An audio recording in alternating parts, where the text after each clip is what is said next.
আমার সন্তানের উপরে আদেশ করা আছে, যেদিন আমি গুলি মিলিয়ে এই সমস্ত টাকা রোজগার করবো সেদিন সবার সামনে আমার এগুলি করবি, তাহলে আদেশ পালন ছাড়বি না সন্তানদের।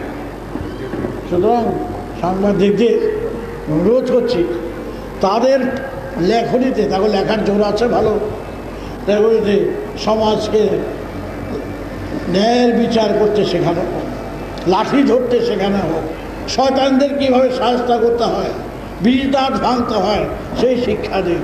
এটাই হলো ধর্মের কথা। আর ধর্ম রাজনীতিকে আলাদা করে দিয়েছে, ধর্ম রাজনীতি আলাদা নয়, সব এক। সুতরাং আমরা এইভাবে দিন কাটাতে রাজি নই। ভারতবর্ষ কারো ব্যক্তির সম্পত্তি নয়, কারো পৈতৃক সম্পত্তি নয়, যা ব্যক্তির জায়গা।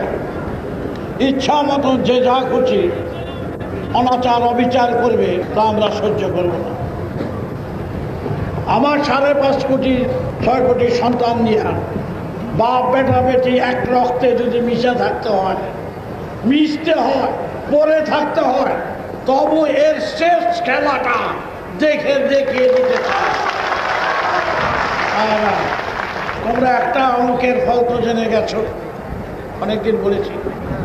অঙ্কের ফলটা জানা হয়ে গেলে অঙ্কটা কষলে তো বুঝতে পারে প্রত্যেকেই অঙ্কটা মিলল কিনা, বলো। তাহলে অঙ্কের ফলটা যখন জেনে গেছো, তোমাদের ভাববার মতন আর কিছু নেই। অঙ্কের ফলটা হচ্ছে মৃত্যু। মৃত্যুটা সবাই জানো? এত বড় কথাটা যখন জেনে গেছো, কয়বার মরবা এই জীবনে? তাহলে একবার যখন মরবা পড়ার মতন মরতে চাই, বুঝতে পেরেছ? সুতরাং একবারে যখন মরবো, এই সমাজকে ধর্মটা কি, ধর্মের উদ্দেশ্য কি, এই ধর্ম না, বর্তমান প্রচলিত ধর্ম না, কাশি ঘন্টা পিটাইয়া ধর্ম না, মানুষকে ঠকানোর ধর্ম না।